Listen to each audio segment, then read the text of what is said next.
145 USD million जो है उसका ऑक्शन हुआ इन टोटल। मतलब जब हम मनी मिंटिंग की बात करते हैं तो इस वक्त बीसीसीआई की जो ब्रॉडकास्टिंग राइट्स गए हैं वो बेस प्राइस पे गए हैं, मगर करोड़ों में ब्रॉडकास्टिंग राइट्स गए हैं इस बार। और आईपीएल की ऑक्शन हो चुकी है, जद्दा में हुई है। आई विश के पीएसएल भी अनकरीब ऐसा मोमेंट आए कि हम भी जद्दे में या किसी ऐसे मुकाम पर हम वो मुसलमान होने जा रहे हैं, हम पहले ही मुसलमान हैं। कलकत्ता नाइट राइडर की जो टीम है उसकी जो परचेज है वो हमारा पूरा पीएसएल अरेंज हो सकता है, इतनी बड़ी वो लीग है। आईपीएल का क्या कर सकते हैं भाई, वो उसका तो गॉडफादर कंपैरिजन नहीं है दोनों का, कोई पीएसएल और आईपीएल का कोई मुकाबला ही नहीं है। उसकी वजह ये आईपीएल एक डिफरेंट लीग है। इंग्लैंड ने रिसेंटली आईपीएल एक बहुत बड़ा मेला है, बहुत दुनिया की सबसे बड़ी लीग है और उसमें जो ना आउट क्लास प्लेयर्स आते हैं पूरी वर्ल्ड वाइड से।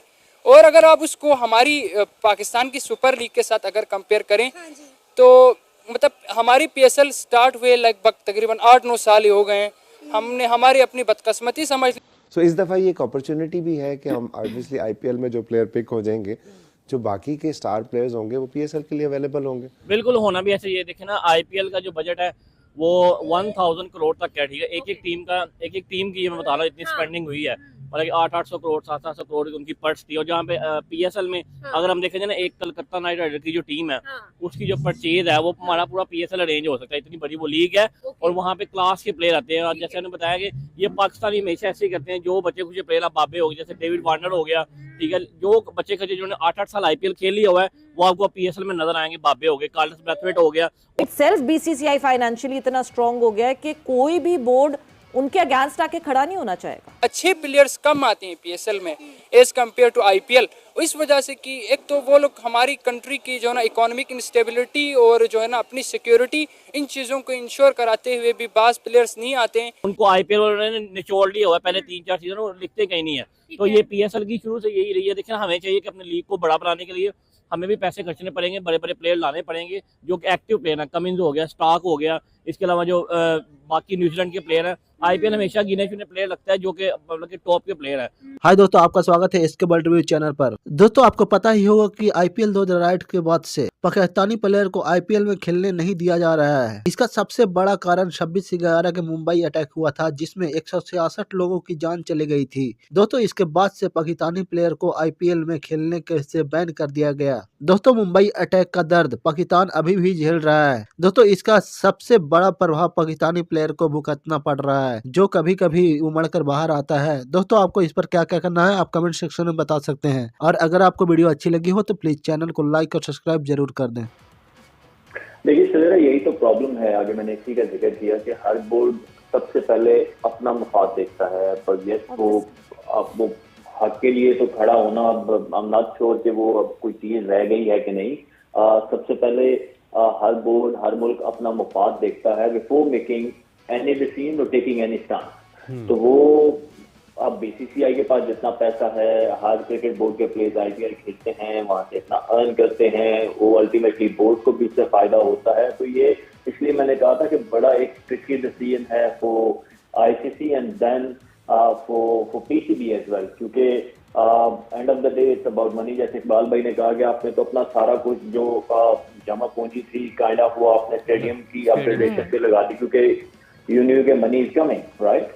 तो अब अगर आप वो भी नहीं होती तो पीसीबी के लिए एक बड़ी मुश्किल सिचुएशन है।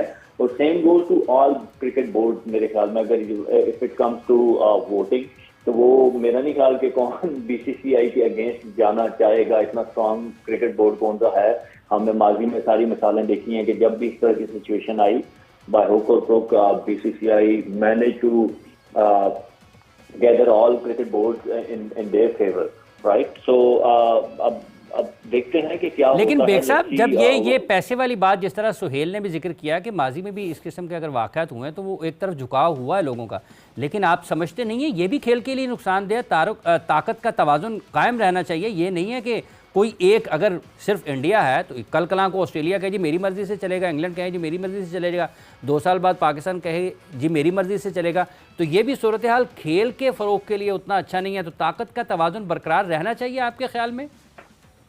देखिए इमरान, अगर ताकत का तवाजुन बरकरार रहना होता तो जय शाह बिला मुकाबला आईसीसी के चेयरमैन मुंतखब नहीं होते। किसी ने जरूरत नहीं की कि उनके अगेंस्ट किसी उम्मीदवार को लाया जाए। तो आप इससे अंदाजा लगा सकते हैं ना कि भारत का इन्फ्लुएंस कितना है। और जहाँ तक ताकत के तबादुल की बात कर रहे हैं, आपको याद होगा अब से चंद बरस कबल जो है वो बिग 3 भी आया था कि जिसमें 3 ममालिक ने मिलकर, इंडिया, ऑस्ट्रेलिया और इंग्लैंड ने मिलकर वो बिग 3 का मामला जो था वो आपस में निपटाना चाह रहे थे। अब भारत को 35% जो आईसीसी से मिलता है जो रकम है, हालांकि 70% रेवेन्यू भारत से आईसीसी को जाता है, लेकिन 35% भारत को और पाकिस्तान का कितना आप अंदाजा लगा लें। पाकिस्तान का बहुत कम है।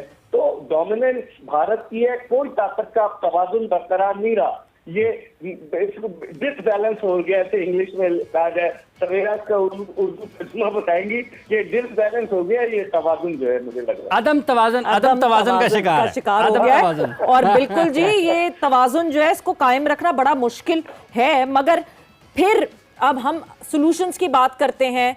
अगर तो फिर हाइब्रिड एक्सेप्ट करते हैं, क्या सुहेल इस बात पे पाकिस्तान क्रिकेट बोर्ड को फिर फुट डाउन कर देना चाहिए कि अब आईसीसी ये बात ऑफिशियली अनाउंस कर दे कि अगले आने वाले जितने इवेंट होंगे जो भारत होस्ट करेगा वो पाकिस्तान और इंडिया का मैच न्यूट्रल वेन्यू पे ही होगा। फिर पाकिस्तान भी जाके नहीं खेलेगा, बिकॉज 2031 तक 5 ऐसे इवेंट्स हैं जिसमें 3 आईसीसी के इवेंट्स हैं, 2 एशिया के इवेंट्स हैं जो कि इंडिया ने होस्ट करने हैं। क्या फिर ये भी ऑफिशियल कर दिया जाए कि every time around when Pakistan India would play, they would play at neutral venue?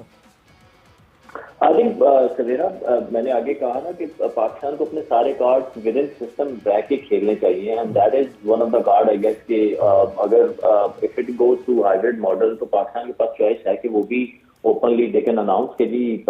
लेकिन इंशाल्लाह उम्मीद करते हैं कि आईपीएल भी जो ना हर साल बेहतर हो जाएगा और उम्मीद करते हैं बहुत अच्छा एक लीग होगा। आपको अंदाजा है कि इस साल आईपीएल में कितना प्लेयर खेल रहा है, फॉरेन और इंडियन?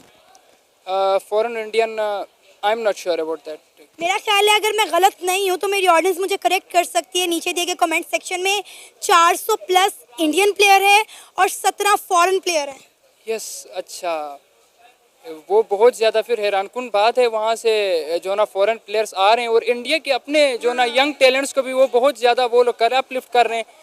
तो इसी तरह ही एक टैलेंट बाहर आता है, उनको प्लेटफॉर्म देंगे तब ही वो लोग बाहर आएंगे। तो ये देखे ना कि इस दफ़ा हम जो साउथ अफ्रीका के खिलाफ इंडिया की सीरीज़ देख रहे हैं, ऑस्ट्रेलिया के खिलाफ इंडिया की सीरीज़ देख रहे हैं, तो हम ये देख रहे हैं कि आईपीएल से जो टैलेंट निकल कर सामने आ रहा है वो कितना ग्रूम और पॉलिश हो चुका है। उसे बाद में इंडिया की ए टीम में जगह दी जाती है, खेलने का मौका दिया जाता है।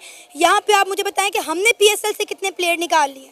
जी बिल्कुल, आपकी बात से मैं 100% एग्री करता हूँ। जैसे कि ये यशस्वी जायसवाल और तिलक वर्मा, ये दोनों आईपीएल के जो ना प्रोडक्शंस हैं और उन लोगों ने आईपीएल में खेला था। अभी उन लोगों इतना ज़बरदस्त वो लोग खेल रहे हैं। तिलक वर्मा तो बेसिकली मैं अगर उसको कहूँ, तिलक वर्मा आउटस्टैंडिंग प्लेयर है और उसको अगर आप इसी तरह प्लेटफॉर्म देंगे तो वो एक आउट क्लास प्लेयर बनेगा दुनिया के लिए।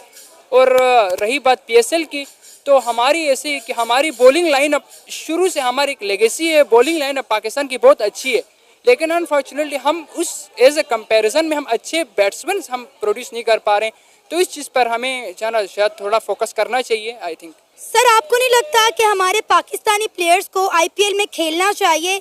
इससे हमारे प्लेयर्स को भी सीखने का मौका मिलेगा, उनकी भी ग्रूमिंग होगी, क्रिकेट जो है उनको ज़्यादा अच्छे से खेलनी आएगी। जी बेशक, if I am not wrong, like 2008 में शुएब अख्तर ने खेला था और ये सुहेल तनवीर ने खेला है आईपीएल में, वो कलकत्ता नाइट राइडर्स में, जो ना इसके हाइलाइट्स भी आते रहते हैं सोशल मीडिया पर। इसके बाद मुझे नहीं याद कि किसी प्लेयर ने वहाँ पे खेला हो, मेरे नॉलेज में ऐसा नहीं है। लेकिन पाकिस्तानी प्लेयर्स को भी बेशक ज़रूर, हमारे प्लेयर्स आउट क्लास प्लेयर्स हैं, आईपीएल में उनको बुलाना चाहिए, तभी उनकी जो ना एक वर्थ बनेगी और पूरी दुनिया जो ना हमारी लेगेसी को वो लोग जो ना चेरिश करेंगे। बेशक। अस्सलाम वालेकुम। वालेकुम सलाम। क्या नाम है सर आपका? शहजाद हसन। शहजाद, आईपीएल की ऑक्शन देखी आपने? जी देखिए, अभी देख के आया हूँ। क्या कहना चाहेंगे? ऋषभ पंत, आईपीएल की तारीख में ऐसा पहली बार देखने को मिला है कि कोई इंडियन प्लेयर जो है वो आईपीएल की ऑक्शन में सबसे महंगे बिके हैं, 27 करोड़, वो भी इंडियन। मैं ये तो नहीं कहूँगा कि आईपीएल की हिस्ट्री में, बल्कि ये पूरी वर्ल्ड हिस्ट्री में ना आज तक कोई प्लेयर महंगा बिका ही नहीं है। ना कि वो इंटरनेशनल क्रिकेट में कोई बोर्ड देता है इतने पैसे किसी को, बल्कि कोई आज तक किसी फ्रेंचाइज ने भी किसी प्लेयर को इतने पैसे नहीं दिए। मैं तो ये कहूँगा कि आईपीएल की करेंसी जो है ना, इंडियन करेंसी है, जो 27 करोड़ दी उसमें पीएसएल की 2 टीमें भी आ जाती हैं। 27 करोड़ पाकिस्तान की देखें, मुल्तान सुल्तान की प्राइस देखें तो वो लगभग बनेगी पाकिस्तानी 70-80 करोड़ में, और वो एक प्लेयर को 27 इंडियन करोड़ दे रहे हैं, मीन्स के वो पाकिस्तानी 100 करोड़ दे रहे हैं, 90 करोड़। हाँ जितने दे रहे हैं, उनकी 3.7 का 3.4 का है I think Pakistani rupee mean को हिसाब बनता है। आई थिंक बहुत ज़्यादा महंगे प्लेयर बिक रहे हैं आईपीएल में, क्योंकि वो